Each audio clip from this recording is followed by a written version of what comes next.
पारिवारिक कंपनी है, ये तो आज सिद्ध हो गया। माताजी राज्यसभा में होंगी, बेटा जी लोकसभा की एक सीट से होंगे और प्रियंका जी को लोकसभा की दूसरी सीट से, मतलब तीनों सदस्य सदन में होंगे।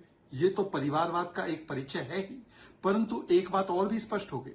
राहुल गांधी जी ये समझ गए हैं कि जो जीत तो इनको मिल गई है उत्तर प्रदेश में कुछ सीटों पर समाजवादी पार्टी के वोट के बल पर, अब वहां पर उपचुनाव कराने से उनकी सीट पर खतरा आ सकता है, क्योंकि वो जानते हैं कि वो वोट फिर से मिले ना मिले और वहां पर भारतीय जनता पार्टी तुरंत चुनाव के बाद फिर से मजबूत हो चुकी है। तो इसीलिए उत्तर प्रदेश में कोई रिस्क लेना नहीं है, तो बहना को केरला भेज दिया, वायनाड भेज दिया और वहां की सीट छोड़ दी।